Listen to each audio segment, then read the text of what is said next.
Welcome to Toffee TV. It's the Everton News Daily. Marco Silva has held his press conference today ahead of tomorrow's game against Fulham at Goodison Park. Now, overnight, some rumours about Mina emerged regarding a foot injury. If you'd watched the match preview yesterday, you would have seen Baz spoke about these. The rumours that were on L'Equipe basically came from the player's agent and some reports in Colombia, the South American press, saying that he'd cracked a metatarsal and would be out for 3 weeks. Now, we did say that there was an injury, but obviously the extent wasn't known at that point. But Marco Silva has allayed the fears today, confirming that he did have an injury. Bernard stamped on his foot in training, and he is going to miss this game. But he said that's just it, he's going to miss just this game. It's nothing more than a stamp.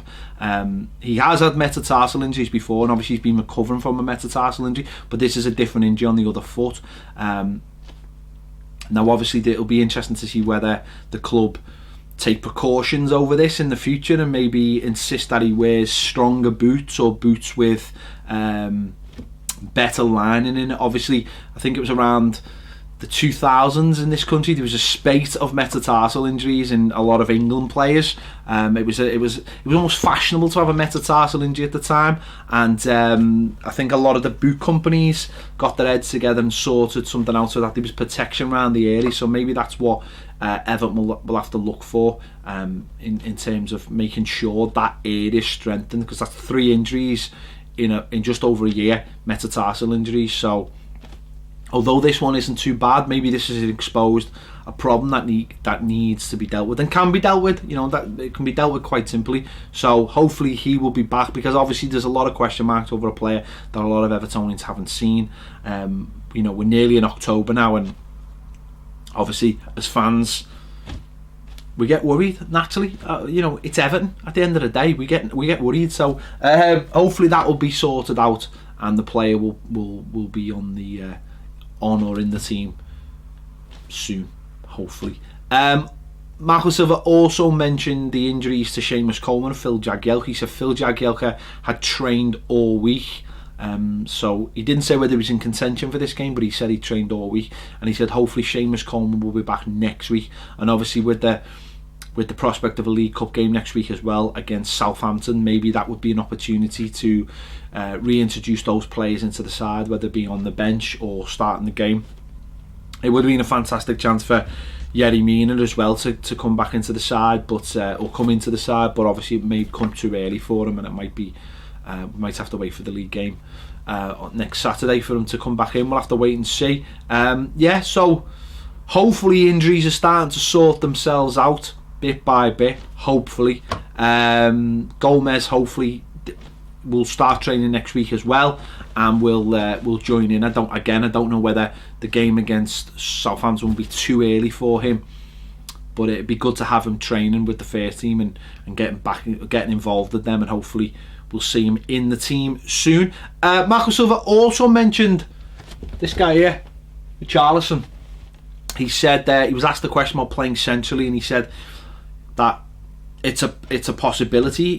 He played centrally in Brazil, and he's been training all week in a central role, almost dropping a hint that he could play there. Obviously with him playing well for Brazil in that position, Bernard being available to play on the left as well, and tomorrow's game likely to be a little bit open. Fulham are an open side. You know, it could.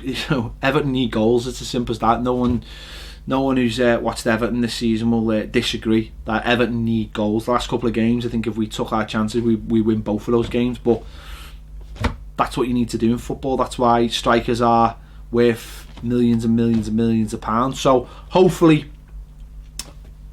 you know, we'll see goals tomorrow. Will they come from Richarlison from that central area? We'll have to wait and see, but it's an interesting prospect. I know a lot of fans are asking for all that. Would that take something away from them though? Last week against Arsenal, coming off that left hand side, he was good, but what I would say, he only really had one chance in the box, and that come from a set piece. So maybe playing him higher up, and also being able to stretch, you know, the Fulham back line, having a centre forward that can go over the top. That would be a a big help, and that's nothing against Cenk Tosun, but Cenk Tosun tends to drop in and then helps the opposition midfield push up. And I like Cenk Tosun, but when you're in desperate need for goals, sometimes you've got to change things around a little bit. So it'll be interesting to see what happens there. The manager was also asked about the prospect of signing Aaron Ramsey, who looks like at this moment will be leaving Arsenal. He's free to leave next summer.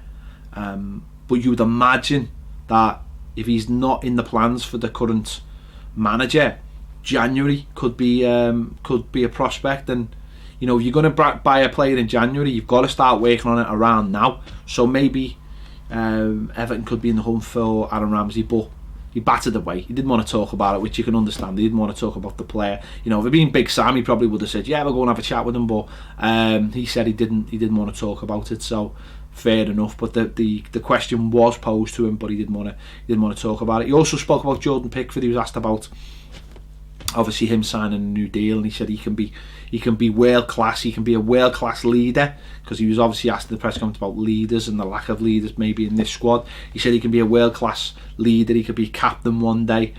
He can do whatever he wants basically. So all very positive, I think, coming out of it today. Obviously, even the Mina situation, because beforehand it had been, he's out for 3 weeks. It's a cracked metatarsal. The fact that he said he's only going to be missing this game is positive. So, let's hope he's back next week. Let's hope everyone's back next week. I mean, if we can get into a situation where we've got all our players fit, it'll give us a big bonus. But 3 points tomorrow will do, no matter what. No matter how we get them, we need those 3 points. So let's hope the Blues deliver. Away from Marco Silva's press conference today, Everton have suspended head of academy recruitment Martin Walden. The club are being investigated by the Premier League over breaching rules on the transfers of young players. So Everton have done their own internal inquiry and have obviously felt they needed to suspend Martin Walden. So it could be that Everton are heading towards a ban on bringing in academy players, which obviously other clubs have faced before.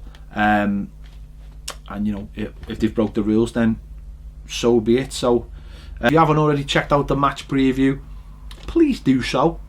It's good. Baz sat down with John Blaine from the Everton Business Matters podcast to discuss it.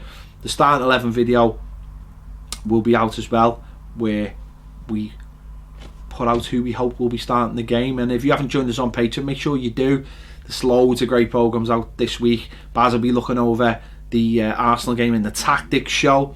We've done our Everton worst ever Premier League team in the debate. That's over. We've just built Everton's greatest team, Premier League team, over on the debate. We finished that last week. Now it's not the worst ever Everton team on the debate. They're all on Patreon. Check them out. If you go and buy a t-shirt, you get 25% off if you join Patreon. That's Patreon free for a month, essentially. So if you want to go and see what it's all about, get over there. All the podcasts, everything we do is over on there on podcast as well. That's £1 a month. And listen, if you're in a generous mood as well, me and Baz are jumping off a mountain for Everton the community on a zip wire. It's going to be terrifying. We're going to put a video out. It's going to be funny to see Baz crying. So if you want to donate to that as well, the link is in the description. As ever, thanks for watching the Everton News Daily. I'll see you later.